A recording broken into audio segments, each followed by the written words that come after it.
Olá, pessoal! Essa aula de hoje é a última aula do volume 2 da nossa apostila, ok? Então, na próxima semana a gente já vai começar o volume 3.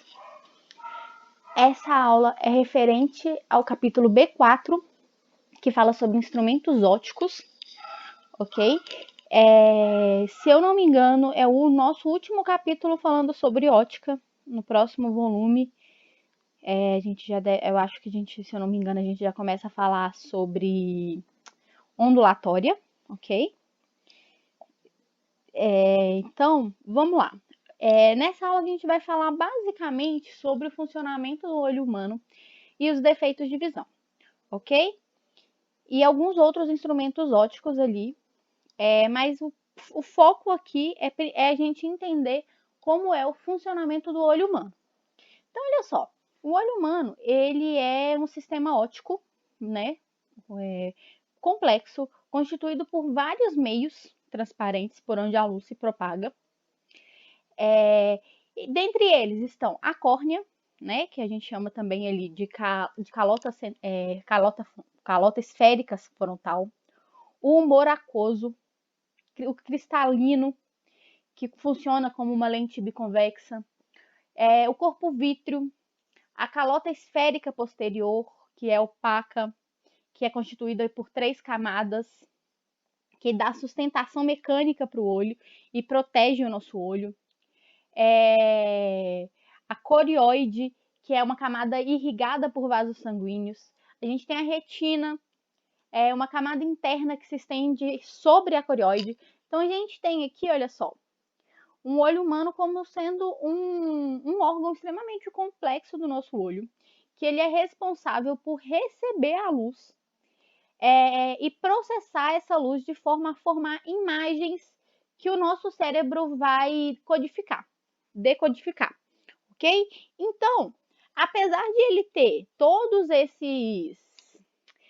essas partes aqui, existem algumas partes que são mais essenciais para o nosso estudo, para estudo da física em si, ok? Não que as outras partes não sejam, mas para a gente entender o funcionamento físico do olho, existem algumas estruturas internas do olho que vão ser mais específicas para a gente, ok? Então, dentre essas diversas estruturas, as que estão mais relacionadas com o estudo da física, é essas que a gente está vendo aqui. A gente tem ali, ó, a córnea, o cristalino, a íris, os músculos ciliares, o humor vítreo, a retina e o nervo óptico, ok? Então a gente vai entender um pouquinho melhor para que serve, qual o funcionamento de cada um desses aí.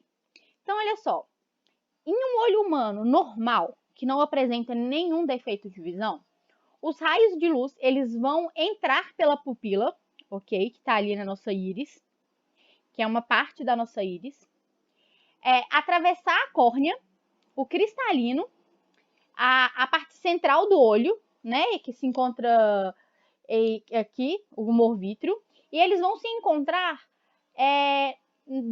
sobre a nossa retina, que é a região que a gente chama que é a região fotossensível. E aí é nessa parte que a imagem é formada, ok? Para uma pessoa que não possui nenhum defeito de visão. E aí, essa imagem projetada ali, como ela é uma imagem que está sendo projetada sobre a minha retina, ela é uma imagem real, ok? E invertida. E aí, cabe ao cérebro humano, através do nervo óptico, os nervos ópticos, eles vão pegar essa imagem, mandar isso para o cérebro. O cérebro humano, ele é programado, ele é capaz de fazer a inversão dessa imagem e a gente enxerga as coisas sem ser invertidas, ok? Existem uma doença raríssima, eu pesquisei sobre isso uma vez, é extremamente raro, mas existem algumas pessoas que têm um problema nessa parte do cérebro que ele não é capaz de fazer essa inversão da imagem, então a pessoa acaba enxergando o mundo inteiro de cabeça para baixo, ok? Justamente porque o cérebro da pessoa não consegue fazer essa inversão da imagem ali, ok? Mas é uma doença extremamente rara de se acontecer. Então, olha só, a córnea é uma película curva, transparente e localizada na parte interior do olho. Ela é responsável pela primeira e maior parte da refração da luz que vem do exterior, ok? Então, a córnea, ela vai receber essa luz que está vindo do ambiente e vai fazer a refração dessa luz. A função da pupila, que é um canal existente na íris, é controlar a quantidade de luz que chega no cristalino, de modo a permitir uma visualização adequada dos objetos. Se a luminosidade exterior é muito elevada, a pupila se contrai de modo a minimizar a entrada de luz. Ao contrário, com baixa luminosidade no ambiente, a pupila se dilata de forma que uma quantidade maior de luz entre no olho para formar a imagem. E aí a gente tem as figuras aqui. Um exemplo que vocês podem observar isso é o seguinte: fiquem parados na frente de um espelho com a luz apagada, ok? Olhando para o espelho, quando vocês acendem a luz, vocês conseguem enxergar a pupila de vocês fazendo esse movimento de contração. Porque o que acontece, gente? Quando está escuro, para que você consiga enxergar, para que você consiga ter a formação de imagens na sua retina, você precisa entrar uma quantidade muito grande de luz no seu olho. Então, a pupila, ele faz esse processo aí de dilatação. Agora, quando você acende a luz, você tem uma quantidade de luz no ambiente muito maior. Então, a sua pupila se contrai de forma que entre uma quantidade menor de luz, que vai ser suficiente para formar a imagem sem danificar o seu olho, ok? Então, a pupila, ela serve justamente para isso, para controlar a quantidade de luz que entra dentro do olho humano, ok? Para fazer essa formação de imagem ali no interior. O cristalino, ele é uma lente biconvexa convergente, maleável, e ele é responsável pela focalização final da imagem. Então, a luz, ela vai entrar lá pela nossa córnea, ok? Sofrer um processo de refração, porém o cristalino, ele vai fazer uma focalização melhor e dessa luz que entra para formar a imagem sobre a retina, ok? As bordas do cristalino, em volta do cristalino, ele é envolvido pelos músculos que a gente chama de músculos ciliares. A função dele é comprimir o cristalino para alterar a curvatura dele. E, consequentemente, isso faz com que a gente tenha uma alteração da distância focal do meu olho. Então, olha só. Nessa figura a gente está vendo aqui, olha só. Na primeira imagem, os músculos ciliares sem contrair o meu cristalino. Então, eu tenho aqui uma lente que ela é mais delgada, ok? Já no outro, quando a gente força o nosso olho, os músculos ciliares comprimem o cristalino e ele fica um cristalino um pouco mais gordinho. E aí isso faz com que o foco do cristalino vai ser alterado, ok? A retina, que é uma película localizada na parte posterior do globo ocular, ele é formado por dois tipos básicos de células sensíveis à luz. Os cones, que são as células que são responsáveis pela percepção das cores, e os bastonetes, que são as células que são responsáveis por distinguir intensidade de luz, ok? Os bastonetes, eles não são capazes de distinguir cor, mas eles percebem ali intensidade de luz, ok? A gente já falou sobre isso nos capítulos anteriores, quando a gente falou sobre cores. Quando essa imagem ela é projetada na retina, o nervo óptico, acoplado a ela, transmite a informação visual para o cérebro. E aí, como eu falei, o cérebro vai decodificar essa informação que é recebida pelo nervo óptico, ok? E aí, gente, como a gente viu aqui que o cristalino ele é maleável, o olho humano tem uma característica que a gente chama de acomodação visual. O que é isso? O olho normal, né, da maioria das pessoas, ele é capaz de formar imagens nítidas de objetos próximos, aproximadamente a 25 centímetros do olho, ou muito afastados, objetos que estão no infinito, objetos que estão muito longe, ok? Então, uma pessoa que não tem nenhum problema de visão, ela vai enxergar objetos que estejam de 25 centímetros do seu rosto até objetos que estão muito longe. E em ambos os casos, a imagem vai ser formada sobre a retina. Para que a gente tenha uma visualização nítida de um objeto, a imagem desse objeto ele precisa ser formado sobre a nossa retina, ok? E aí a condição necessária para uma visão perfeita é essa. Dessa forma, a distância, o meu DI, da imagem até o cristalino, deve sempre ser a mesma, ok? Então, a imagem do cristalino, que é a lente do nosso olho, até a retina, vai ser sempre a mesma. Qualquer que seja a distância do objeto. Ou seja, o meu DI depende apenas do tamanho do olho do meu observador. Então, eu não consigo fazer uma alteração aí dessa distância entre a lente e a retina, que é onde a minha imagem vai ser formada.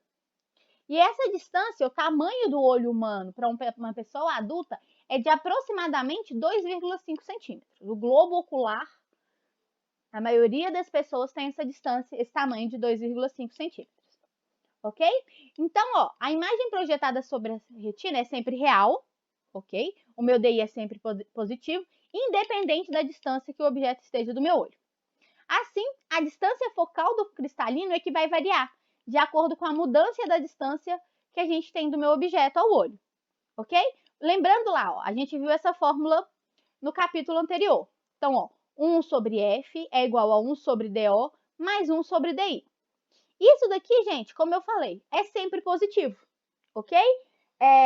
O tamanho do meu olho aqui, a distância entre o meu cristalino e o fundo do meu olho, entre a retina, ela não vai se alterar. Então, para que eu consiga ter a formação de objetos que estão a distâncias diferentes, eu preciso variar aqui o foco da lente do meu olho. Eu preciso variar o cristalino, que é o que a gente viu que os músculos ciliares fazem, ok? E aí vamos entender, olha só. O cristalino, ele apresenta uma distância focal para cada posição de objeto. A alteração provocada pelo músculo ciliar sobre o cristalino é o que a gente chama de acomodação visual. Então, olha só, objeto em relação ao meu olho, né? Distância do objeto. Quando o objeto mais se aproxima, o meu DO diminui. Se o meu DO diminui, o meu foco vai também diminuir, ok? E aí o meu cristalino vai ser mais convergente, vai ser mais curvo. Então, nesse caso aqui, eu vou contrair o meu cristalino. Ele vai ficar mais gordinho. Já para objetos afastados, objetos muito longe, o meu DO, que é a distância do meu objeto, aumenta. O meu foco vai também aumentar. E aí, nesse caso, o meu cristalino ele vai ser menos convergente. Os meus músculos ciliares vão estar mais relaxados. E aí, o meu cristalino vai ficar menos curvo, mais delgado. Ok? Então, olha só. Se o objeto está no infinito, muito afastado, a distância focal é máxima e o músculo ciliar está totalmente relaxado. A gente sente um menor esforço visual para enxergar um objeto. Nesse caso, o foco do cristalino está sobre a retina. À medida que o objeto se aproxima do olho, o esforço muscular sobre o cristalino aumenta e aí ele vai se comprimindo. Assim, existe uma posição do objeto em relação ao olho próxima a este, o qual o músculo ciliar exerce sua maior compressão. Se o objeto for aproximado do olho, além desse ponto, o olho perde a capacidade de focalização e o cristalino apresenta menor distância focal possível. Que é o caso, gente, se a gente pegar o dedo e for aproximando ele do nosso olho, a gente vai perceber que chega um momento em que a gente não consegue mais ter uma imagem nítida do dedo ou de qualquer objeto que se aproxima do nosso olho. E essa distância, em média, para uma pessoa que não possui defeitos de visão, é de 25 centímetros do olho humano, ok? O ponto mais distante do olho em que é capaz de se formar uma imagem nítida é chamado de ponto remoto, e a sua distância do olho é conhecida como distância máxima de visão perfeita. Numa pessoa normal, esse ponto remoto aí, né, ele tende ao infinito. A gente não tem um limite ali para essa visão. Tanto que se a gente olha para o céu à noite, a gente consegue ver estrelas que estão a distâncias extremamente grandes ali, que são muito longes, então a gente pode considerar no infinito. Já o ponto mais próximo ao olho, para qual se forma uma imagem nítida, é conhecida como ponto próximo. E a sua distância ao olho é chamada de distância mínima de não perfeita. Essa distância ela vai variar com a idade de uma pessoa, ok?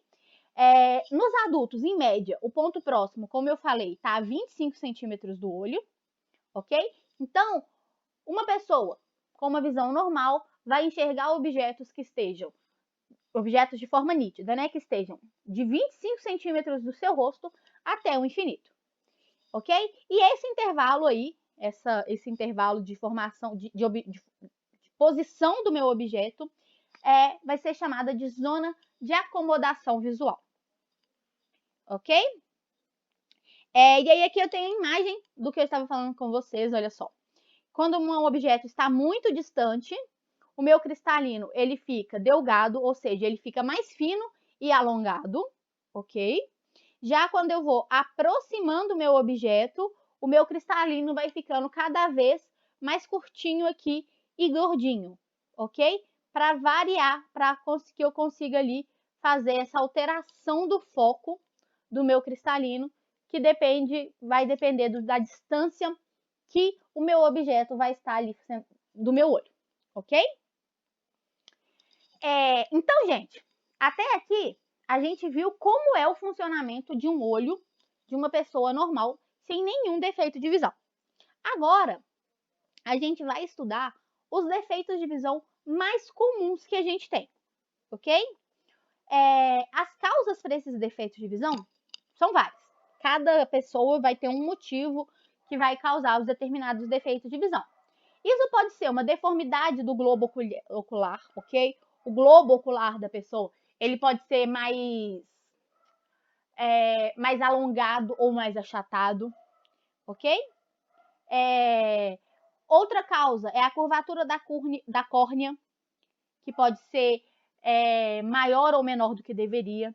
E por último, o elevado ou baixo índice de refração da estrutura que forma o olho, ok? Particularmente ali uma alteração no índice de refração da córnea e do cristalino, ok?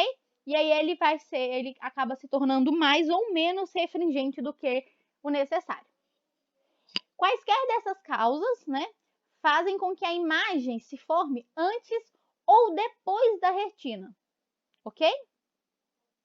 E aí os defeitos de visão mais comuns, né, que faz com que a gente tenha que utilizar óculos, são miopia, hipermetropia, presbiopia e astigmatismo, ok? E são esses 4 defeitos que a gente precisa entender ali cada um deles.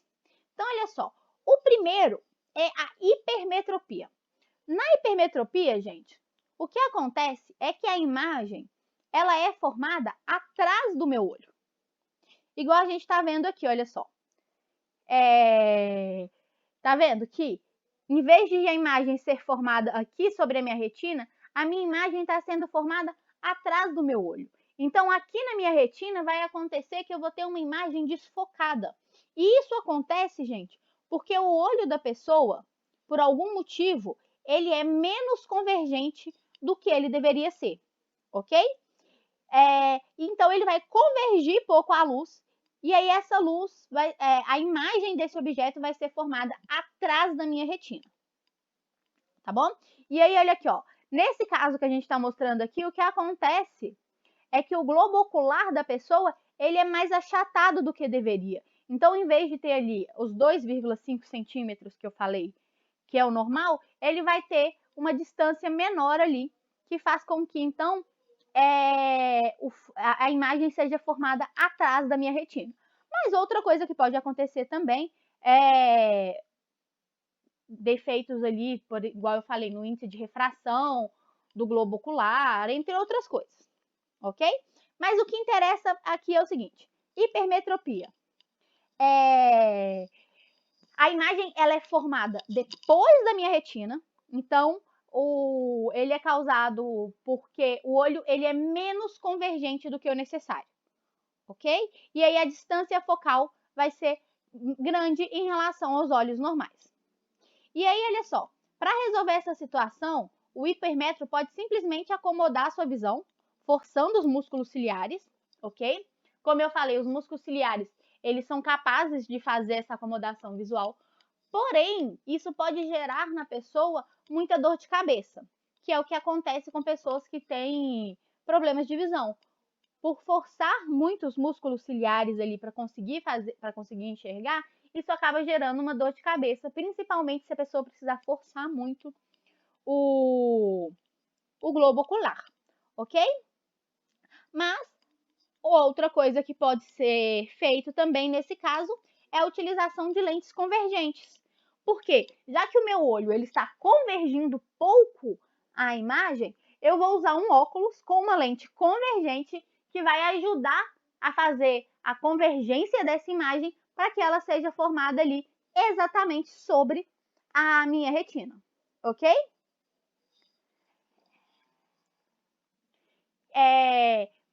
Só que o problema maior para a hipermetropia, gente, para quem tem hipermetropia, é observar objetos que estão próximos do olho, ok? Então, situações em que o meu DO é pequeno. E aí o olho vai convergir pouco. E aí, nesse caso, gente, não vai adiantar eu fazer... Às vezes não adianta, né? Essa questão de eu tentar fazer uma acomodação visual ali por conta própria, porque os músculos ciliares, eles não vão conseguir, mesmo fazendo acomodação, eles não conseguem fazer com que a imagem seja formada sobre a retina, ok? E aí, igual eu falei, a solução para isso é usar lentes convergentes para fazer com que a imagem seja formada ali exatamente sobre a minha retina, ok? Então, ó, lembrando, hipermetropia, o olho é pouco convergente, a imagem é formada atrás da minha retina, eu preciso de lentes convergentes, ok? O outro defeito de visão que a gente vai ver é a miopia. O olho míope, gente, ao contrário da hipermetropia, ele é mais convergente do que deveria. Então, ele apresenta uma distância focal pequena em relação aos olhos normais, ok? Assim, os raios luminosos que entram no olho, eles convergem muito a imagem e ela se forma antes da retina. Então, ela não apresenta, de novo, uma nitidez suficiente ali. Então, nesse caso, a imagem deve ser afastada do cristalino para melhorar a acomodação visual. Isso é conseguido sem correção, aproximando objetos do olho. Então, as pessoas míopes, elas têm mais facilidade de enxergar objetos que estão próximos do olho e maior dificuldade para observar objetos que estão distantes, ok? Logo, a pessoa com miopia enxerga... Ou seja, o ponto próximo de um olho míope encontra-se mais perto deste do que o ponto próximo de um olho normal. Igual a gente está vendo aqui, ó. Objeto, os raios de luz sofrendo convergência na córnea, no cristalino e sendo formado aqui antes da minha retina. Então, a imagem que vai chegar aqui na retina, gente, vai ser uma imagem desfocada, ok? E aí, para conseguir fazer com que o olho míope enxergue bem, para fazer a correção visual, a pessoa precisa utilizar lentes divergentes, ok? E aí, a miopia é o defeito de visão mais comum que a gente tem, ok, na população. E aí, então, lembrando, miopia, o olho é muito convergente, a imagem se forma antes da retina, e aí a pessoa precisa usar uma lente divergente, ok? Outro problema de visão que a gente tem é o que a gente chama de presbiospia. Nesse caso, a presbiospia é chamada também de vista cansada. Ele não é bem considerado um defeito de visão. Por quê, gente?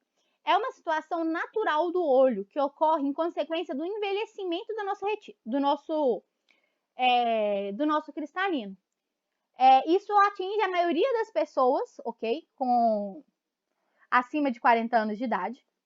E o olho da pessoa com presbiospia, o músculo ciliar que é responsável pela focalização da imagem sobre a retina, ele vai perder nessa capacidade de comprimir o cristalino de forma necessária. Então, com o passar do tempo, os nossos músculos ciliares eles vão ficando mais rígidos, o que impede ali que ele faça essa compressão do cristalino para fazer a formação de imagem. Assim, a pessoa com presbiopia, ela perde principalmente a capacidade de enxergar objetos que estejam próximos ao olho. Ok?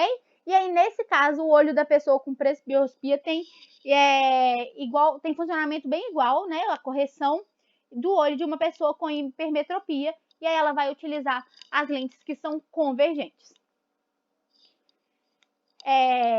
E aí, em alguns casos, além de perder essa elasticidade, o músculo ciliar se deforma. E aí o cristalino ele fica impedido de relaxar da mesma forma que antes. Ele passa a não focalizar objetos também que estão distantes. Então, além de perder essa elasticidade, outra coisa que pode acontecer é o cristalino da pessoa se deformar. E aí, nesse caso, além de perder a capacidade de enxergar objetos de forma nítida, próximos, ela também vai ter dificuldade de enxergar objetos que estejam distantes. E aí, nesse caso, a gente vai precisar ou de 2 pares de óculos, né? Um para ver de perto e um para ver de longe, ou então é aquele caso que as pessoas usam lentes que são lentes multifocais ou bifocais, ok?